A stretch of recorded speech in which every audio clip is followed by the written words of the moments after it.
Hey, this is Fuzzy, and welcome to the Fuzzy Underground. Today I'm talking about online radio with Sara Whizbanger. We talk about her weekly show on MMH Radio, and she gives advice to bands about how to get their music played on the radio. And don't miss the part where she gives me a hard time for not having more women in the bands of the swamp. But first, dig the 24-page color songbook that comes with a CD from Loot the Body. It's got killer graphics, lyrics, and chords for each of the songs. The music is great too. It's a psych rock album based on the Dungeons & Dragons game module Expedition to the Barrier Peaks. Get the Loot the Body songbook and a sticker and a CD from theswamprecords.com. You'd already have Loot the Body in your Bandcamp collection if you were in the Swamp Krewe. That's my Bandcamp subscription where you'll get over 151 digital albums and new music every week. Get the all-access digital-only subscription, or grab some swag and a CD every month with free worldwide shipping. That gives you two ways to support the bands and artists of the underground, so get in the Swamp Krewe at theswamprecords.com. And speaking of the Swamp Krewe, super crew dude Justinuff from New Zealand has turned me on to a killer new album from Bloody Bishop. This is a doom psych band out of the UK, and their debut album is called Celestial Monk. It's a concept album that combines 70s space rock with the heavy riffs of doom. The link is in the show notes, and thanks to Justinuff for turning me on to Bloody Bishop. Today I'm talking with Sara Whizbanger, the host of the Sara Whizbanger Show, which airs online every Friday at 2 p.m. Pacific on MMH Radio, and then online afterwards as a podcast. Each week has a different theme, but the music is always great, and I've heard a lot of new bands on the show. The first thing I asked her was, why did she want to host an online radio show?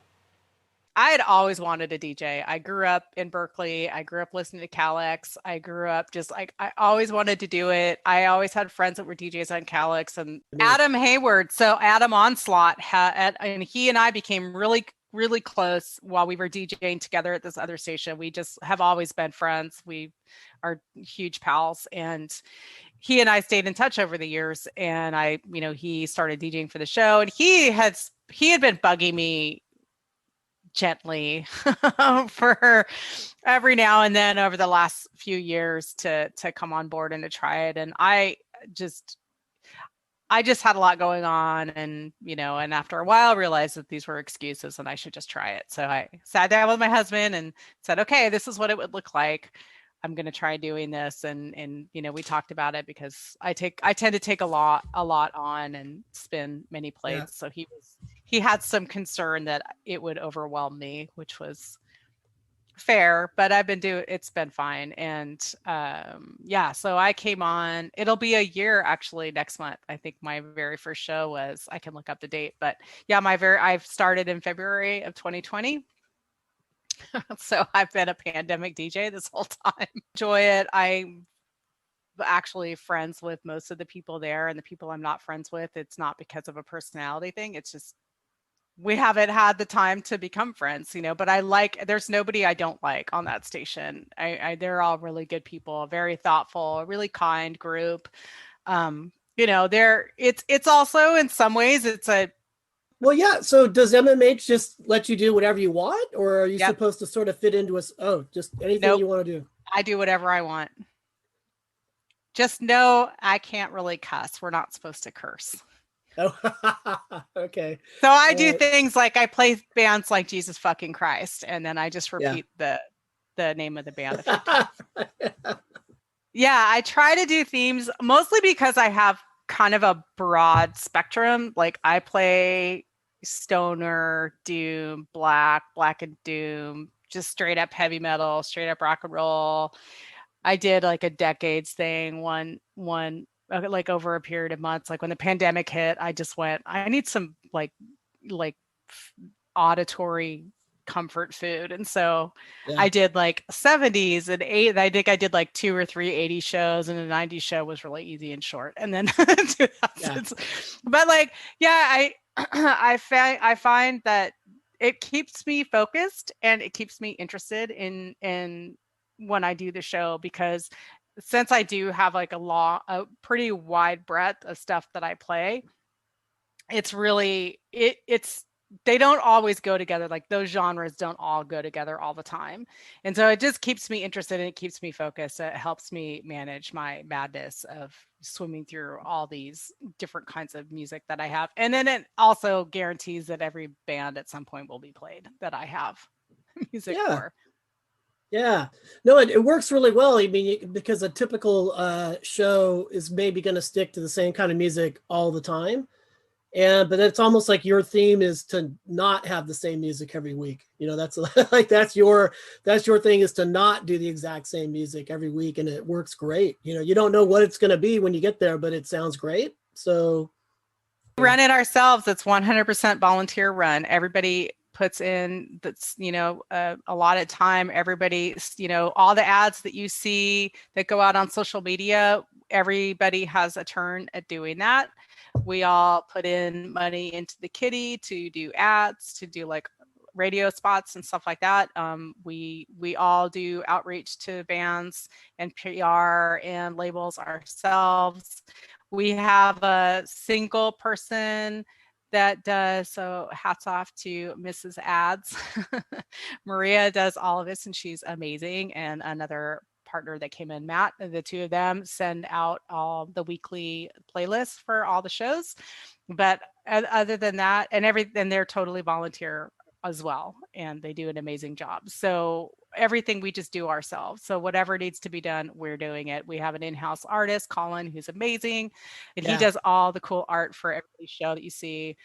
So it's just volunteer run, and you know, we grow as much as we can grow because it's not a money-making venture. Where did the name Whizbanger come from? It's kind of a funny story. Right on. I'm gonna credit Ben Falgo from Goat Whore.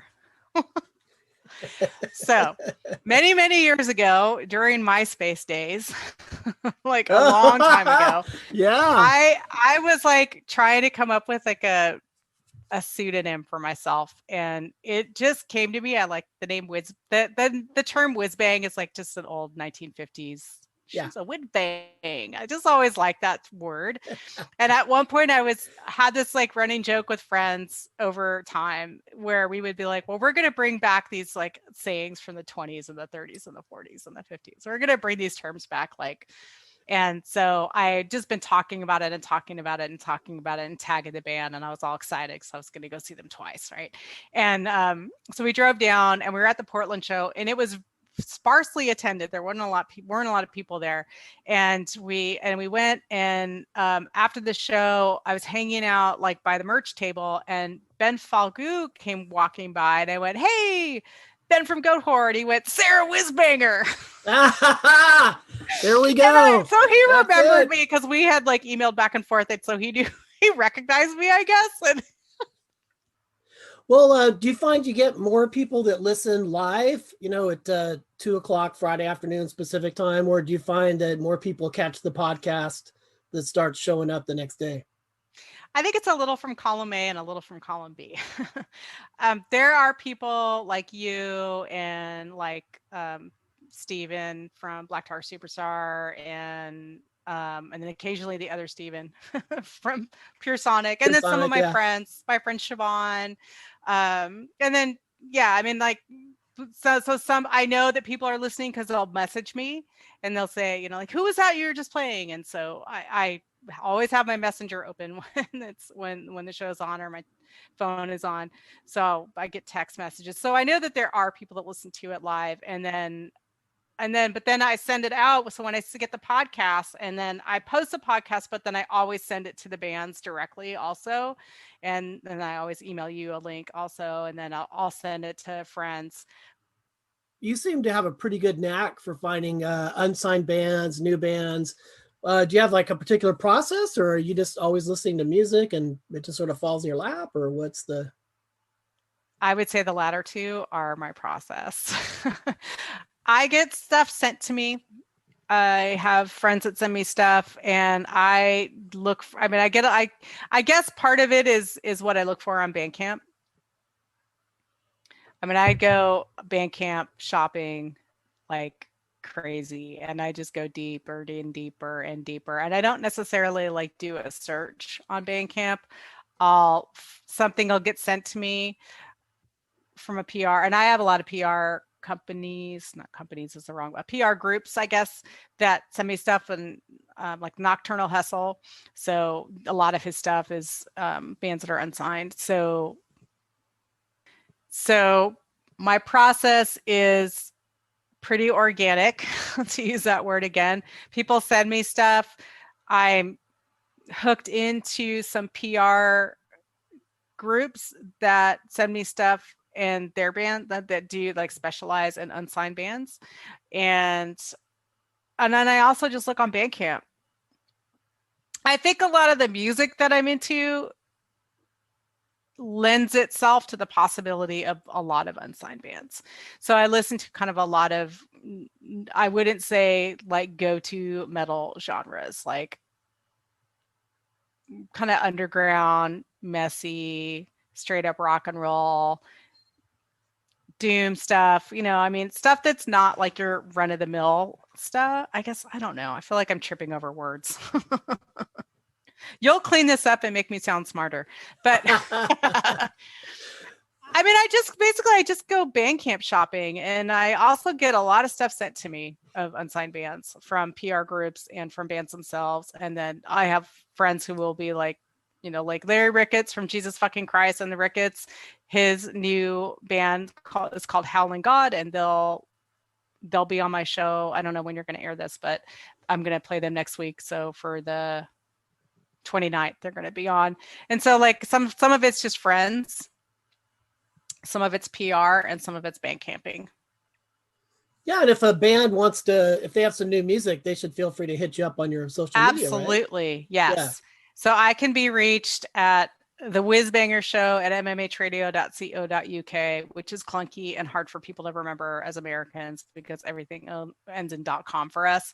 But people could just reach out to me directly on. My preference is just like find me and friend me on Facebook. There's some other approaches bands could take, or like what are just like maybe what advice would you have for bands trying to get people to hear and play their music?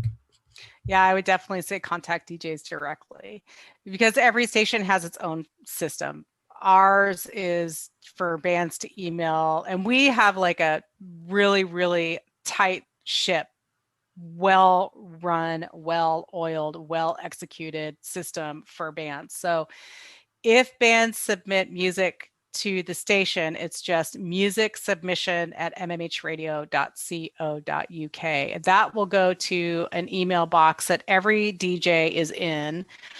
It's run by Maria and Matt, and they go through everything and they shuffle everything into their respective folders, like whatever genre it is.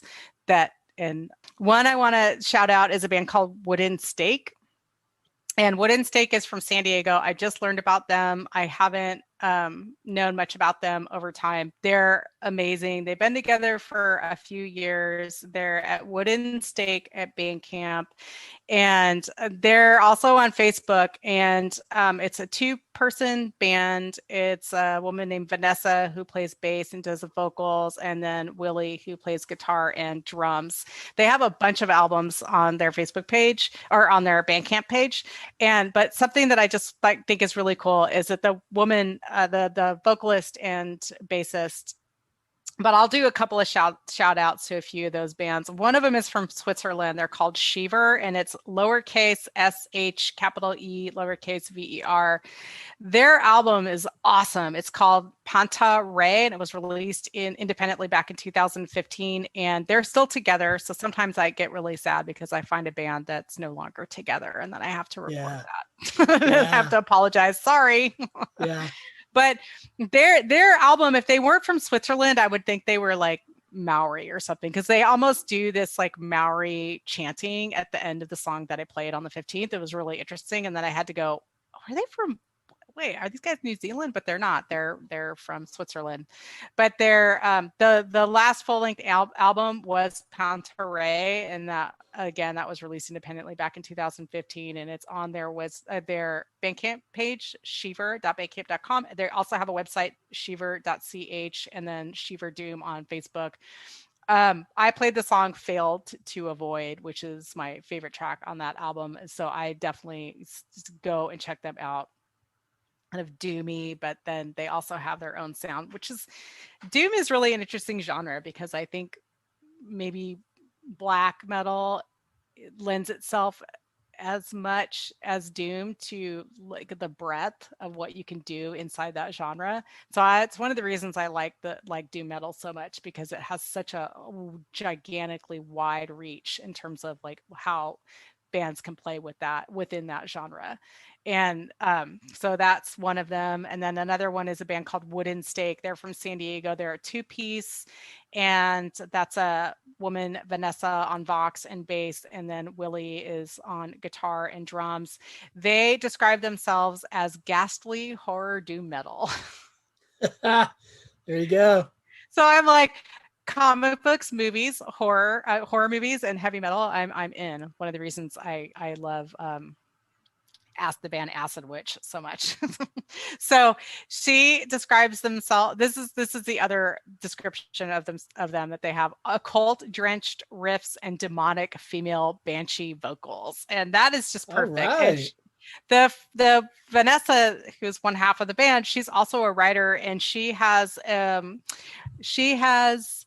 a released she calls it a horror exploitation occult fanzine in book form, and it's Necromantical Screams. It's linked on my Facebook page, so you can find it. You can also find it by going to their Facebook page, Wooden Stake. And so she's really interesting. The band's really interesting. They have a very unique sound. They totally stand out. Her vocals are chilling. They're just sharp and awesome, and I love their lyrics, and I love the whole horror theme. Wow. Yeah. Like horror, cult metal, and I'm in. Yeah. And then the third band is from Greece. They're called Universe 217, and they have their last album. This I almost didn't get it because I'm not a fan of live albums usually, because I get too distracted by like the people screaming and shouting in the background, so I don't always go for them. But their live album is really, really good. It's called Live. They're on Van Records, and they're from Greece, and you can just find them Universe 217 on Facebook and also Bandcamp, and check it out. They have a bunch of other albums that are really good. And the vocals, she's just, again, just gripping vocals. So let me ask you a question. When can we expect more women in the swamp? I mean, I wish. Dead Man Dance has a female drummer, and I think they're awesome. I love them. I mean, I think that, and I had a band that had a female bass player, and I had a band that had a female guitarist, but the bands kind of come and go, so they're not around anymore.